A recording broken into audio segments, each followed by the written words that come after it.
Africa, and welcome to another edition of Impact Stories. Impact Stories is a program that seeks to celebrate academic icons in Africa.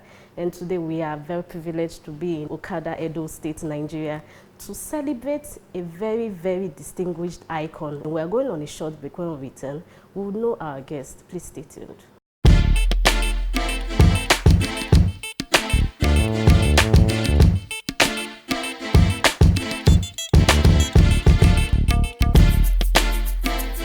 Are you an institution or individual? Do you intend to organize a memorable event to be archived for future reference? Then look no further than AAU Studios, because it's your best bet.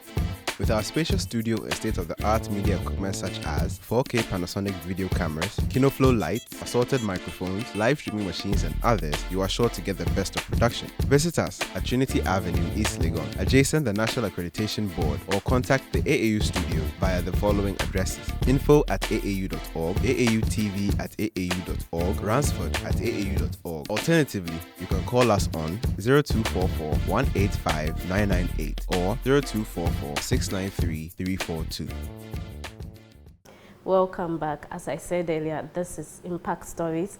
I'm your sitting host, Iyoha Joan Akua, and we are in the office of the Deputy Vice-Chancellor of the Igbinedion University, Okada, the premier private university in Nigeria, and we are here to celebrate an academic icon. Welcome, Prof. Thank you.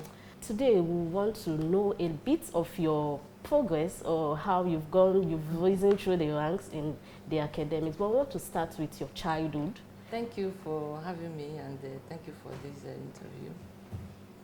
Well, let me go take it. It's really funny. Yeah. Like in my primary school days, I schooled in a Baptist primary school, then in the north in Kaduna. Wow. Because my father was the head teacher.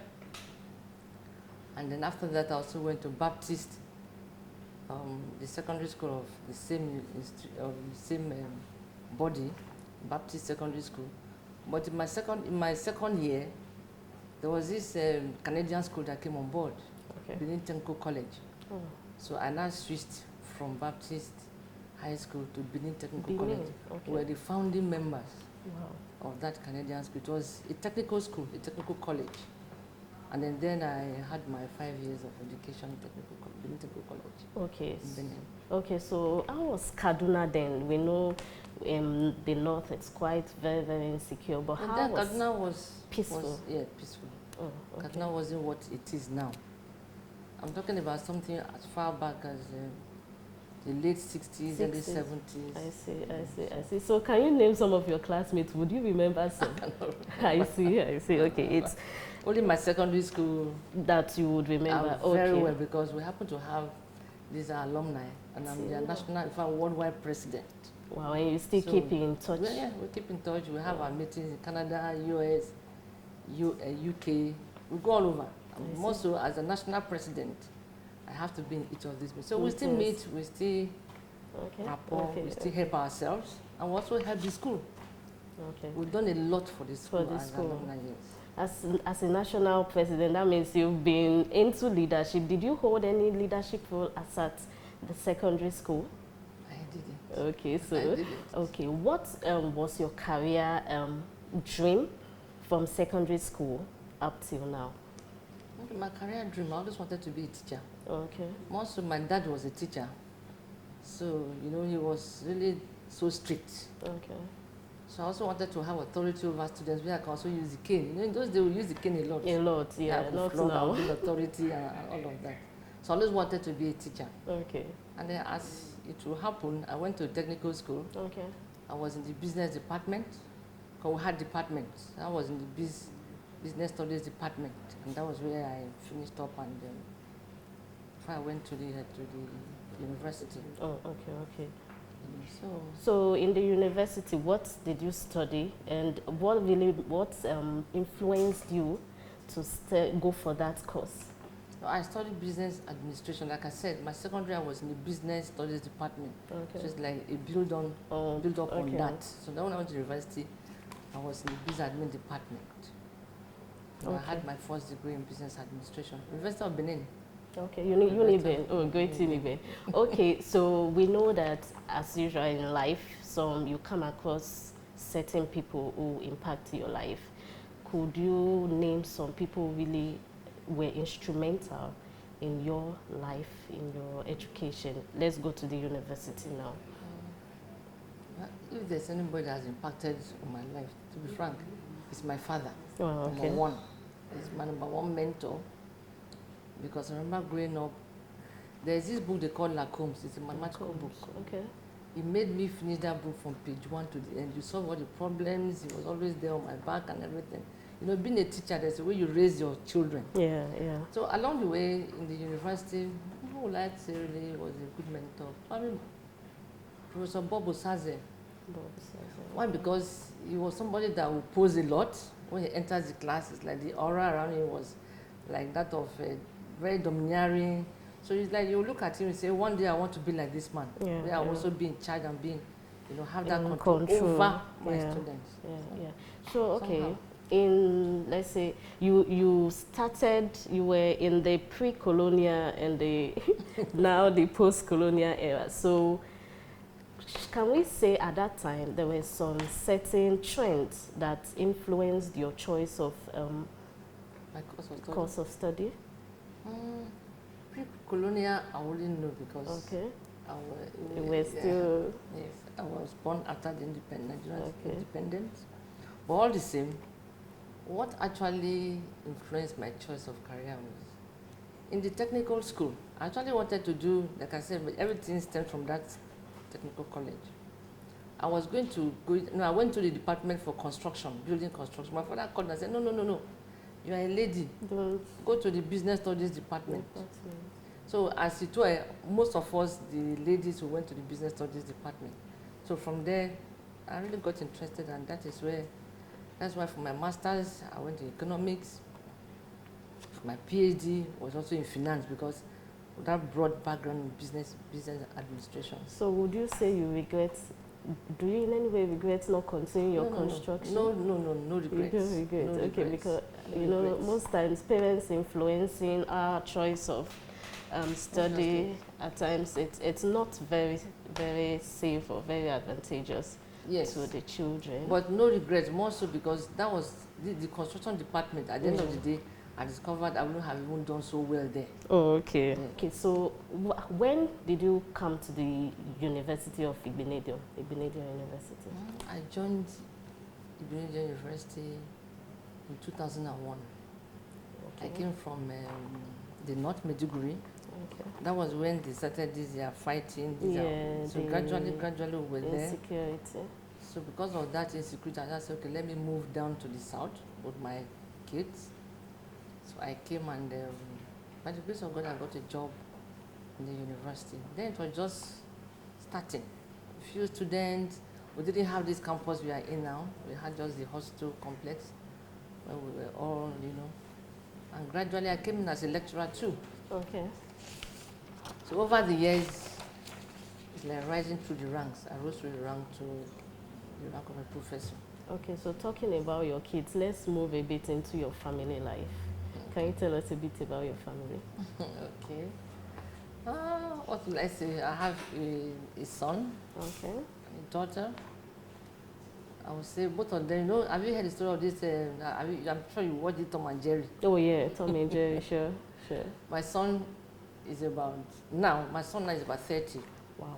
But unfortunately, I lost my daughter. Oh, sorry about that. She had gone through, she had finished, graduated first class, went to UK, came out in distinction, but she came back and they fell sick.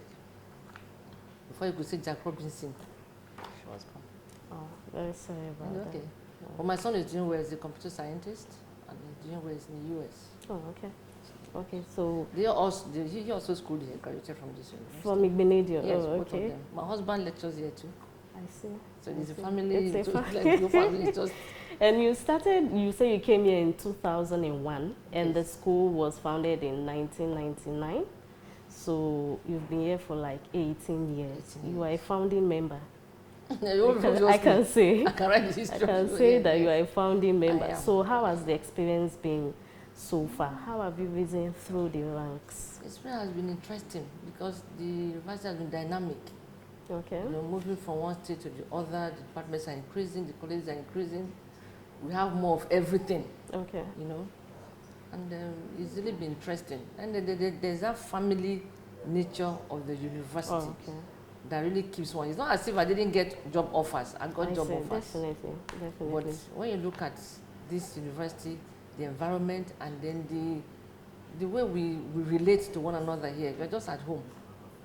Just at home. So that has kept me here all this while. But definitely there must have been some highs and lows. Can you share some with us? And the lows.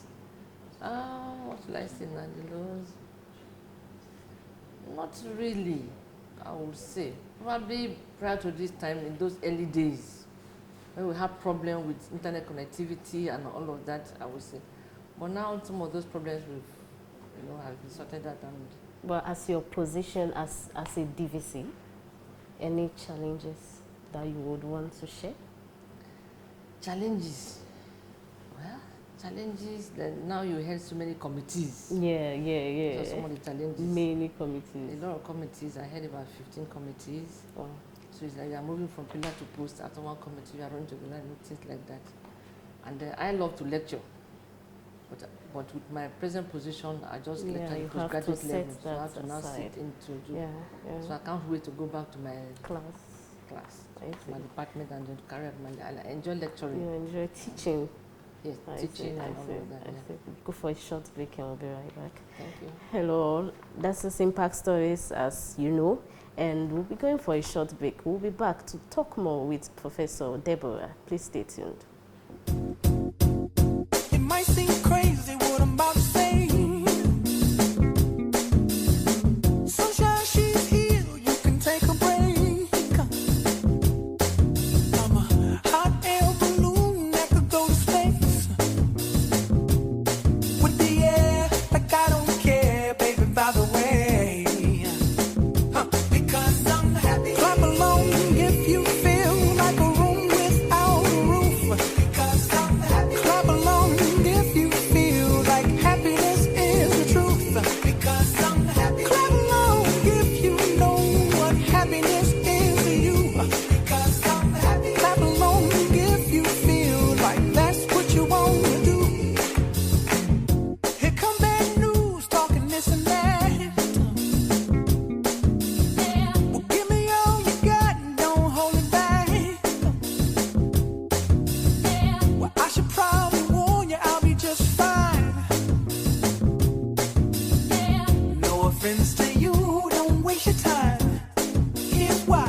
Because I'm happy. Welcome back to Impact Stories, and we just went for a short break, and we are back in the office of our Deputy Vice-Chancellor of the Premier Private University in Nigeria, Igbinedion University, Okada, and we are with Professor Deborah Omotsefe Odejimi.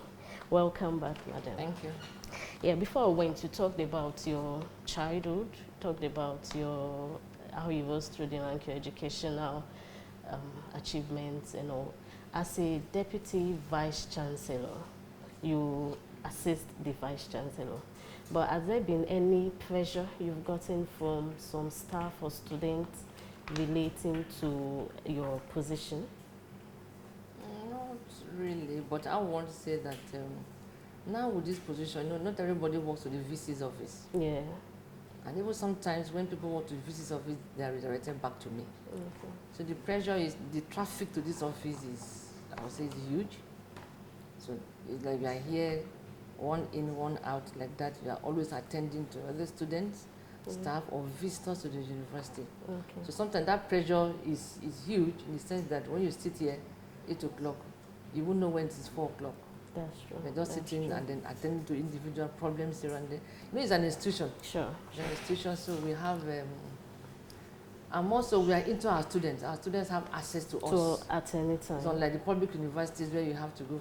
Students have access to us. They come in, they leave their complaints, and then we see that we look into it and do the needful. Okay. So that's more or less, it's not a challenge. It's is something that really makes you dynamic, yeah, and then walk. yeah. You have to have that strength to go that. Yeah. Okay, so let's come to your achievements now as an academic icon. Can you give us, we know in the normal academic sector, you have to publish journals, publications and all. Can you share with us some of your publications which you would have had? I have a lot of publications. I've attended a lot of conferences all over the world. Even in Harvard, I presented a paper. Okay. And all of that. Most of my papers, most of my publications actually borders on microcredit at the grassroots. Because my area is finance, so I look more into the grassroots, microfinance, how we can empower women. Most I do a little bit of gender empowerment too, how the government can come in, individuals and all of that. So that is where I really publish most of my articles. Yeah. Okay, as you are aware, as you said, you've attended you've attended Harvard, you've done many publications. Would you choose to share some awards with us? We can see up there some like some awards. Yeah. Would you want to give us some more details? I've had the Best Lecturer Award. Oh, I see. 4 times Best Lecturer Award. And then other awards for leadership, for recognition, for hard work, and all of that. Okay. And you served as head of you mentioned many committees that you are heading. How is it like? How are you able to handle these committees? I should be asking myself today, how am I able to handle these committees? I have to. These are my responsibilities, and we have to plan our time. So we also have to, there's a way I also get some of the committee members, shoulder some of the work. I just go and then chair, and then we work. We all work together as a committee. It's not as if I'm the one, doing all the work. The main work, But I just go as the chair of the committee.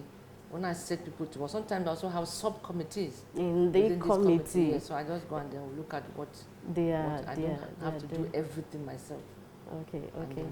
So sometimes it eases the work when you share out the duties, and then you just put your eyes on the very important ones.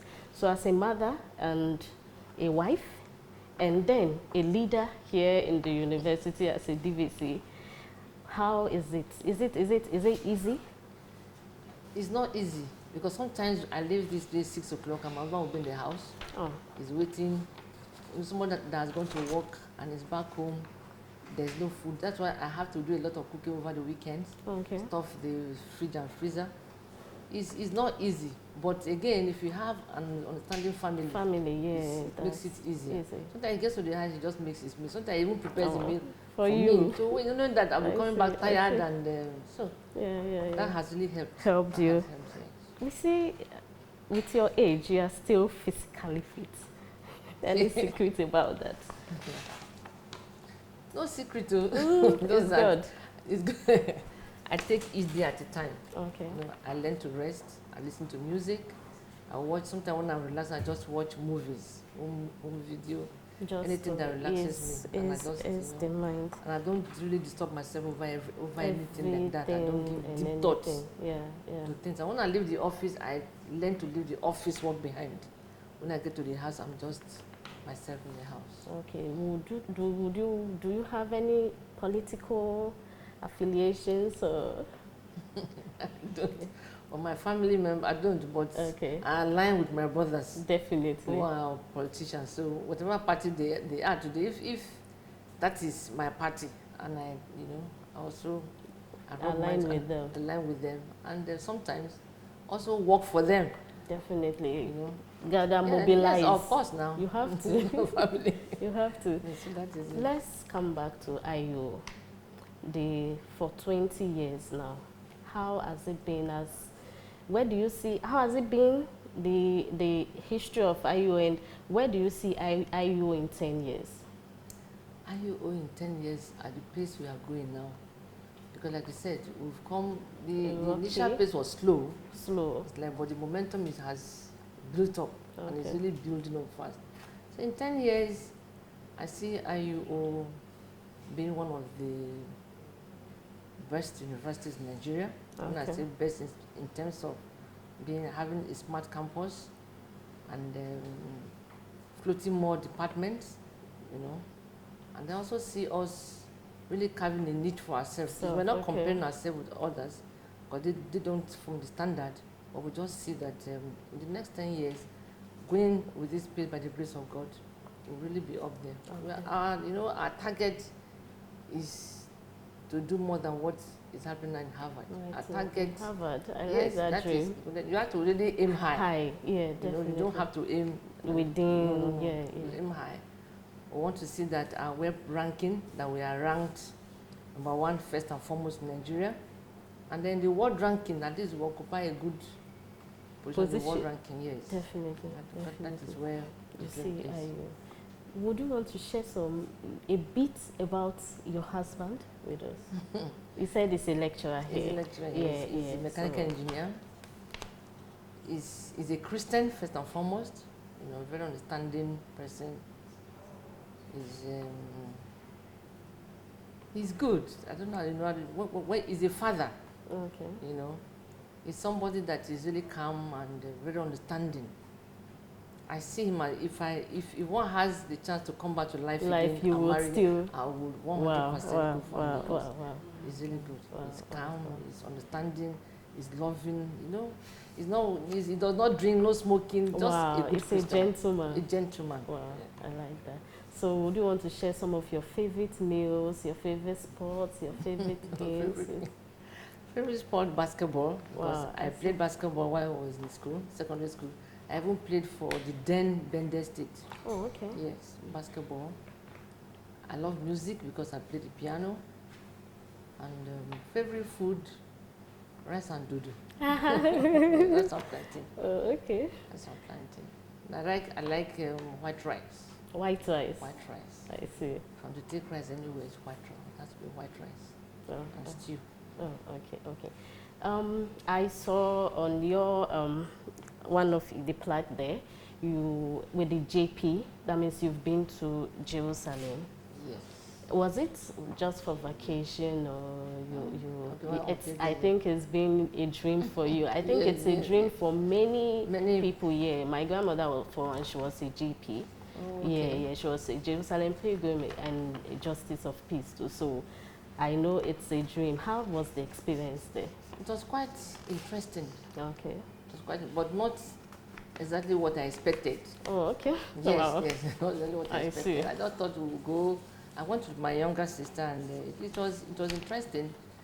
You know, it was also not. Some of those sites we went to was not easy. Yeah. We had to walk a lot. You leave in the morning, come back late in the evening.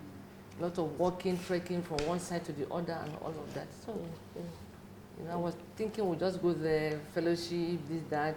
It was a different thing. You know, we are moving from city to city, from one hotel to the other. It was interesting. Okay. The only one was that one went to climb the Mount Sinai in Egypt. It was so cold. In fact, I couldn't even dare it. I see. I looked at the mountain. The weather, I just said, please, it's not here. I'll come and try myself. So we waited for those who went, came back and told us what they saw up there. But it was, on the whole, it was interesting. It was interesting. Okay. Finally, before we go, what is the motivation? What keeps you here in IUO? What keeps me in IUO, first and foremost, is the peace with which, that is the peace in the environment, our peaceful environment, and then, you know, the joy with which we all relate with one another as brothers and sisters. Yeah. We don't have that kind of, you know, there are some institutions where people will taunt each other. We don't have it here. We are very open, we are very friendly, staff and students, we mingle, you know, so that alone for me, you know, it's a no-brainer. If I can have peace, I come to work, I know that nobody's going to do anything to harm me and all of that. I can leave my food on the table, and you are go out, come back and eat my food. That's just what keeps me. That's a good testimony. And also, every other thing, the pay is good. Wow. So what will move me out of it? Yeah, the pay is good. The pay is good. I like that. Everybody wants to be paid well. We are housed here. We usually don't pay anything for our housing. electricity 24 hours. I don't even go to Benin, my house in Benin, for holidays because here we enjoy the security. Is good. 24 hours electricity, and then you are just, it's enough. That's good motivation. Having the peaceful yeah. Finally, what will be your last words for those upcoming students, those upcoming individuals who want to go into the academic? What will be your last words and a form of advice for Igbinedion University? Academic is interesting, but you have to love to read. An academician reads and reads and reads, because you have to be up to date with your different field of endeavor. If you are in sciences, you have to be up to date. And also, when you go to face students, you cannot face students who should be teaching you, so to say. Definitely. So when you are going, you should be armed with up-to-date current knowledge and all of that. And keep yourself. And it's also interesting because you are mentoring the young ones. You know, your lifestyle should also be something they will look and want to emulate. You know, so if you're in academics, you're supposed to be somebody with discipline. So that keeps me, like my daughter, when I wanted her to also be in the academics. Because you have that time, you're able to mentor, you're able to raise people. So sometimes when you see your students out there, you are happy to see that they are doing well. That alone gives you joy. You know, there was a time I was in London. I just walked into this one of the supermarkets. I wanted to do little shopping, and the lady just ran to me, hugged me. I was looking at her. I couldn't place her face. I was like confused. I thought probably she was hugging the wrong person. So I said, "Sorry, who are you?" She said, "You taught me." That was in 2003. Wow. Our very first set of, she said, "You taught me, you taught me this." I said, "Oh, wow." She said, "Please come and pick anything. I said, no, you have to be modest. I said, no. I said, no, I'm okay. She said, no. She just brought the toys. She just started throwing things, And that is, if you are good to students, they always remember you. And I know students come to say, I still mentor them, because when they go for their master's, their PhD, they still come to say, what should I do? You know, what should I do? I have this topic, what should I do? Things like that. And then you still have to advise and get their emails. You still, it's a continuous. Even my PhD, I've graduated 2 students, PhD, and we still mentor them. They write papers, they still send, have a look, please. So it's a busy life, but it's also very interesting because we are touching lives, changing lives. That's very good achievement.